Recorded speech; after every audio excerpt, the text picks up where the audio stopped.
ભાવનગર જિલ્લાના ગ્રામ્ય પંથકમાં છેલ્લા 4 દિવસમાં ખેડૂત અત્યાચારની બીજી ઘટના સામે આવી છે, જેમાં ધોળા ગામે વૃદ્ધ ખેડૂત બાબુભાઈ નાવડિયા પર અસામાજિક તત્વો તરફથી હેરાનગતિ કરવામાં આવી રહી છે। કેટલાક અસામાજિક તત્વોએ ખેડૂતના ખેતરમાં ઉભા પાકમાં બળજબરીપૂર્વક ઢોર ઘુસાડી દીધા હતા, જેને કારણે આશરે 10 વીઘા જમીનમાં વાવેલો પાક સંપૂર્ણપણે નષ્ટ થઈ ગયો છે। આ ઘટનામાં ખેડૂતને 3.5 લાખ રૂપિયાનું નુકસાન થયું છે। અસામાજિક તત્વોના ત્રાસથી કંટાળીને પીડિત વૃદ્ધ ખેડૂતે અત્યંત વેદના સાથે પોતાને ગોળી મારી દેવાની વાત કરી હતી। આ ઘટનાની જાણ થતાં જ પાટીદાર આગેવાન વિજયભાઈ માંગુકિયા સહિતના આગેવાનો ધોળા ગામ પહોંચ્યા હતા। વિજયભાઈ માંગુકિયાએ જવાબદાર અસામાજિક તત્વો સામે કડક કાર્યવાહીની માંગ કરી છે। મને આ લોકોનો ત્રાસવાદી કરતા વધુ ત્રાસ લાગે છે। એ કરતા ગોળી મારી દે ને મારી લાશ પડે ને તો સારું, એટલું હું કંટાળી ગયો છું।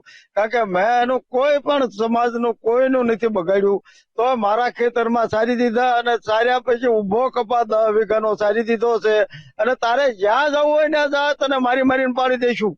તું તારે જે કરવું હોય એ કરી લે, મારે અમે સારી દઈશું, અમે કોઈને નથી પૂછવાના। અમારે ઢોર રાખ્યું છે, અમારે ક્યાં જવું?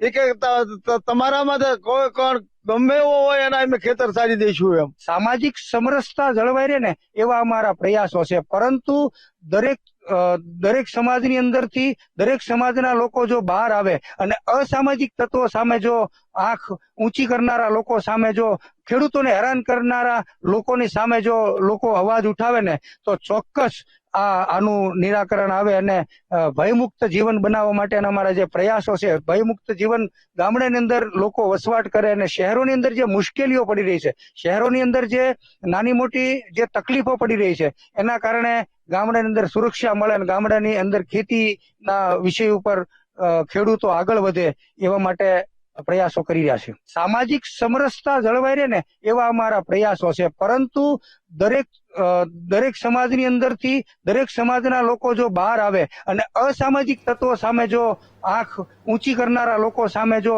ખેડૂતોને હેરાન કરનારા લોકોની સામે જો લોકો અવાજ